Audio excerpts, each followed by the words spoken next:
what's quite unbelievable is that the last time we were here, we couldn't even see these route markers over here. I was probably up till about here in water, but extremely fast flowing water. I mean, I was almost having to lean to the side to make it through here. And now the water's totally down, and it was the most beautiful night. We actually camped on this rock shelf over here, and there's like these little fissures of water that's running through the rock bank over here, and it seems to be bubbling up all over the place.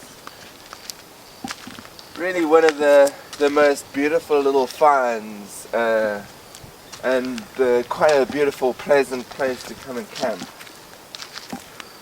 What's interesting is that at night there's the katabatic wind action coming down from the desert, the Karoo, and it gets a little bit windy at night, but it's actually quite beautiful.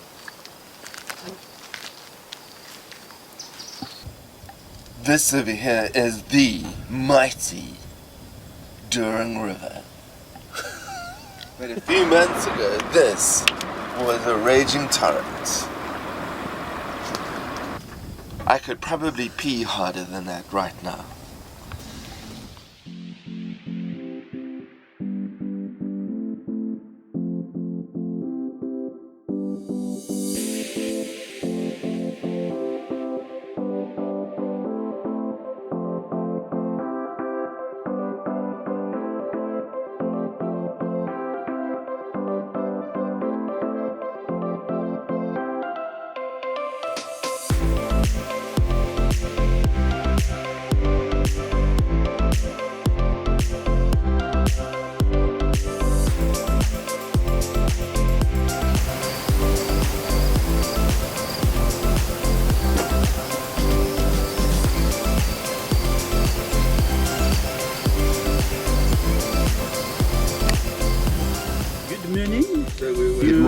Find us on the Doring River.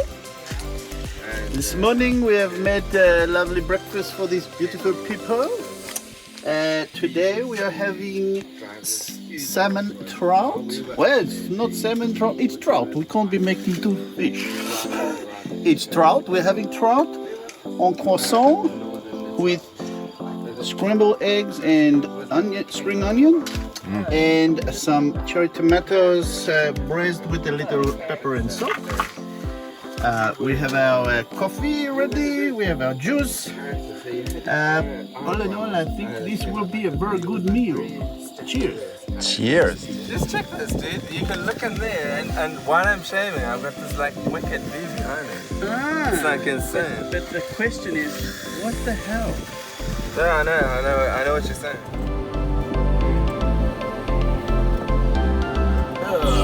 Getting out of the Doring River here. Tammy opened the gate for us, that special gate.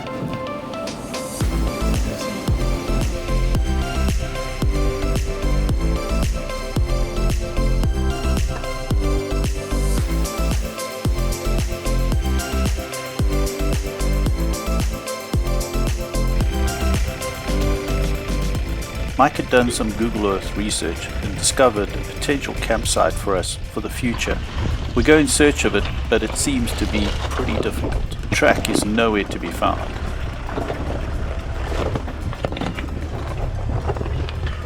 So we are back through the fence line.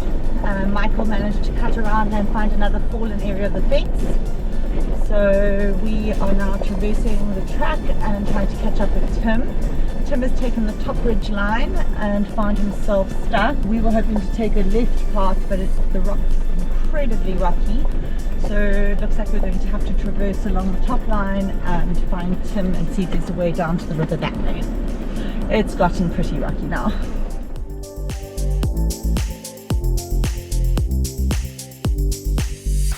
We are just coming down into this amazing basin over here. And you can see this green finger of life just coming through this parched landscape.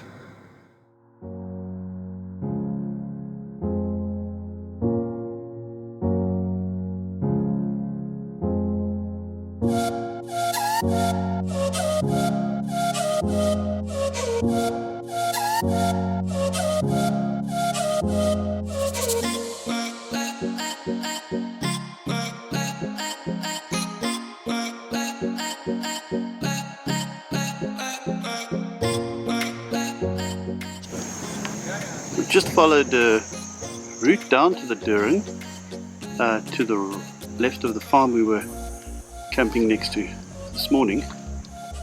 It's taken us about an hour and a half to get here, but it looks quite pretty next to the river. Quite a drop off. Can't camp right on the river. These two monkeys are currently exploring the river. We'll go down and have a chat now. Check this one. Check this one. Check how this rock will skim. How's that for skimming a rock?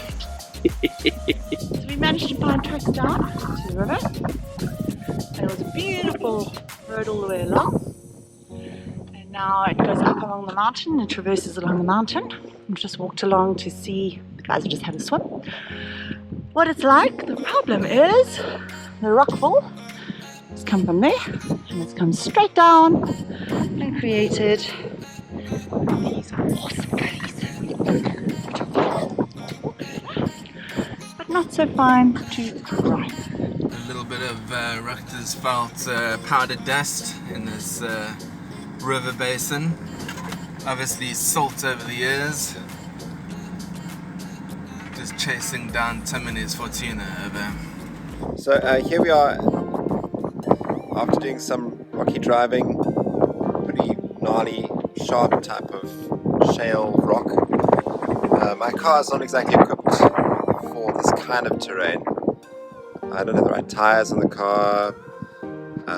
My clearance is a little bit limited, but predominantly it's tires. And there's very few tires on the market that are really right for this kind of terrain. The one brand that most 4x4 people in the fraternity are aware of is the BF Goodrich all-terrains.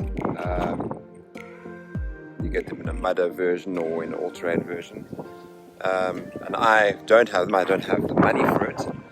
And if you look at my tires, you can see, I'm going to show you now, after a morning of driving in very rocky terrain, what the tires look like.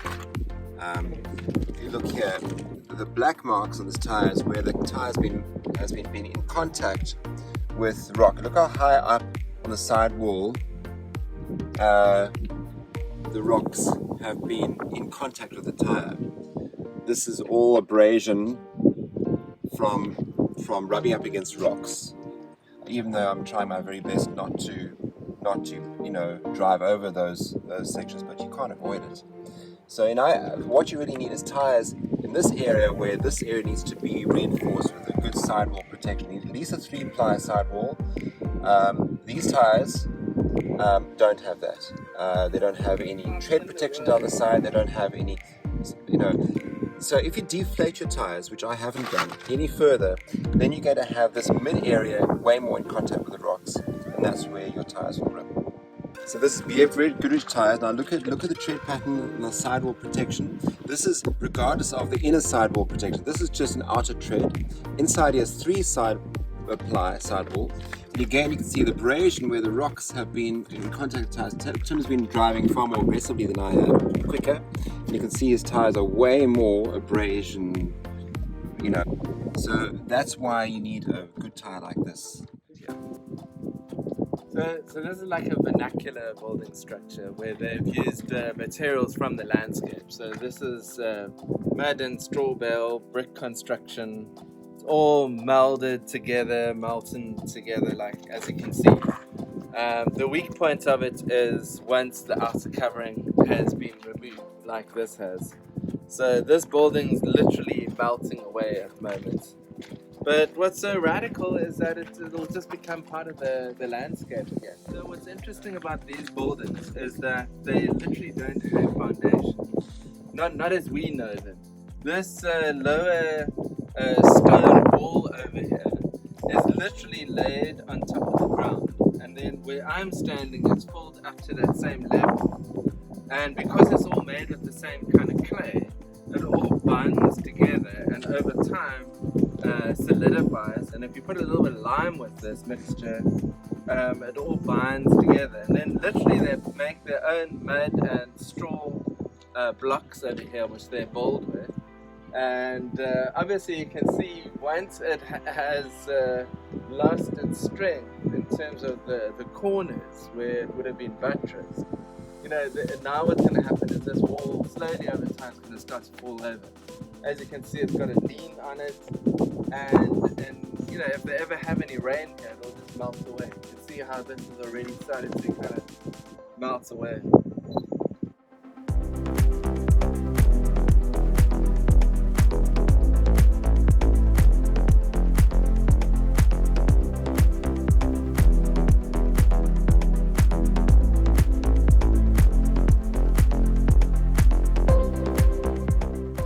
Hey Mike, where are we headed to over? Alright, so this little place that we're coming into right now is called Riverside. And this plain that we're crossing at the moment is the floodplain of the Doring River. And what's interesting is these African palm trees that we see in front of us.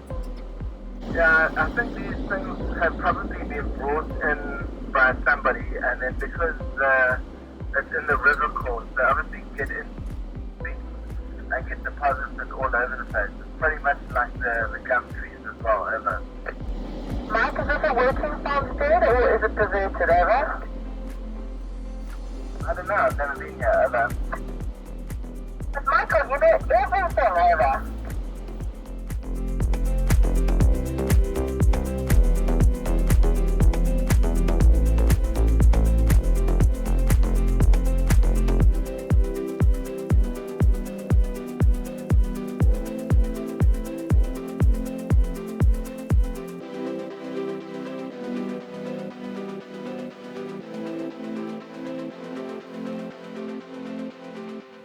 Yeah, we're just driving down a dried up riverbed that seems to be pretty lush with the Karoo acacia.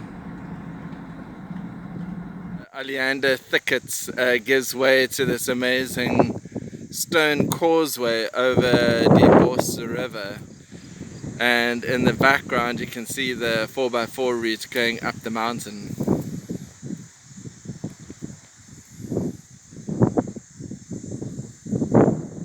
And it comes round to this very typical Tankwha kind of mountain scene in the background.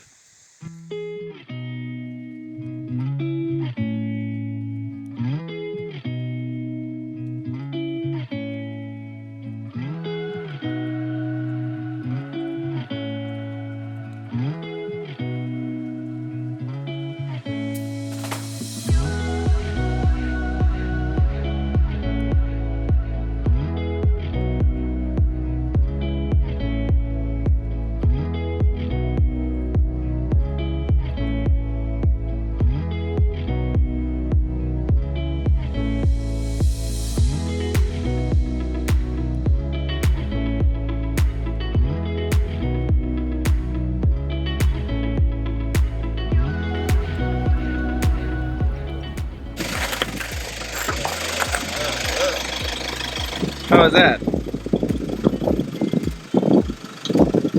It's radical up there. And it's pretty well made.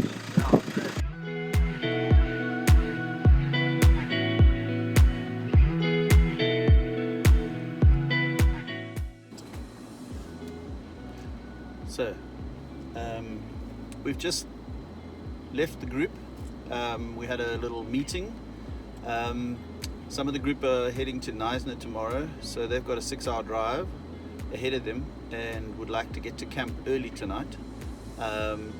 Henty and I have decided we'd like to go and see the Klipspringer Pass and to see how the waters have affected the river in the summer, or if they've even affected it, and whether it's passable, so that we can plan future trips. We looked at the other side of the pass yesterday, and so we just feel we need to go and check it out today, and so we're on our own heading down there. Hopefully nothing happens. We've done it once before, and hopefully we're safe. We'll let you know later. We are coming down Kliphace Pass. Yeah, Mike in his Land Cruiser has to do it 3 times to turn the corner. Just arrived at the base of Kliphuis Pass to see the river crossing. I am completely gobsmacked, and at how low the water is. It's just incredible. From when we were here in August. So Henty and I are going to just go check out the route down to the river, whether it's passable, whether anybody has passed it recently. Yeah, appears to be the route. Do appear to have been some tracks coming through here. So here we go.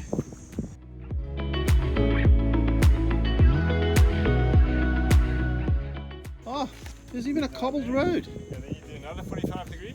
But I can see why when it's underwater, you wouldn't actually know where to go. It's like, Yeah, because it changes direction the whole time. that's exactly where Mike was standing, and then he fell in that hole. That's incredible. Whoa! So all we had to do was just follow this path, but the water was rushing so hectic. You can't see this. So you don't want to get stuck in that kind of stuff.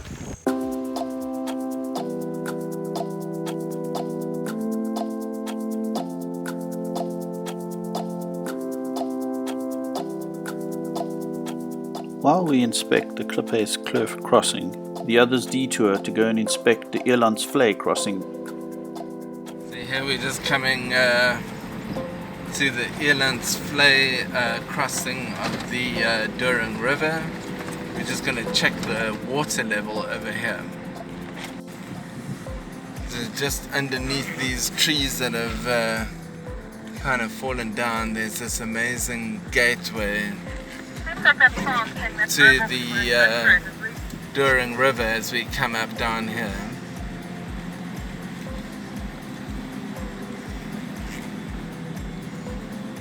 A few months ago when we were here, the water was already running over this area, and there it is. So there's actually no water. It's amazing.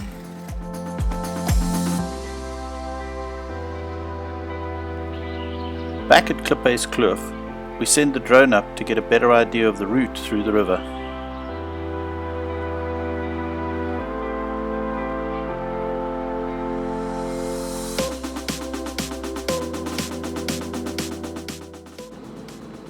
Right, we've just finished at the river. Found the crossing. It was amazing. Glad to know we can do it next time. And I've just been left alone at the river. Our racing snake Henty has decided in 32 degrees Celsius that he needs to run an unrun route. So he's running ahead of me and I'm cruising along in low range attempting to catch him. So we'll see how long it takes and how far he gets. I'm going to confess I'm getting a little worried. I've been driving for a little while now. I haven't caught the guy. He had a 5-minute head start on me, but my goodness, I can't see him yet. I hope he hasn't been zapped by a snake. That's a concern that he's fallen off the side and I missed him.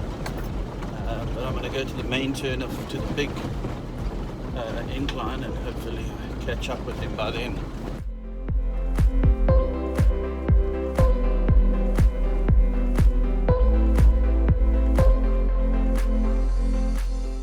I don't know if you can see that.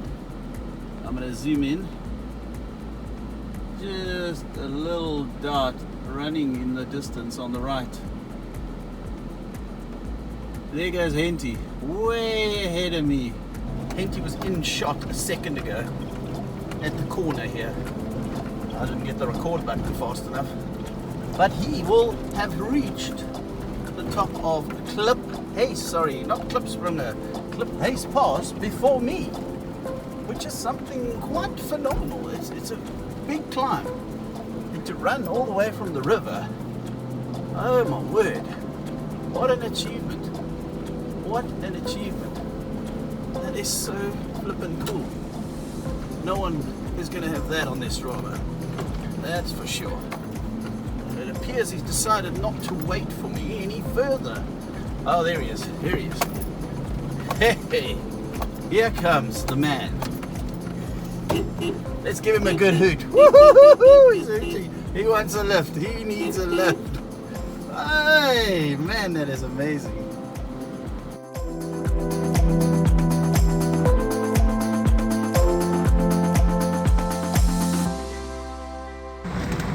Just running down towards the back of the Kakakama area. Absolutely very, very arid area. Struggle to believe that anything can really survive in this landscape. With a long day done and a lot achieved, we settle into camp and everyone chips in before settling down next to the fire. So if you guys want to bring your plants. Everyone's looking at the moon by Anderson Stakes.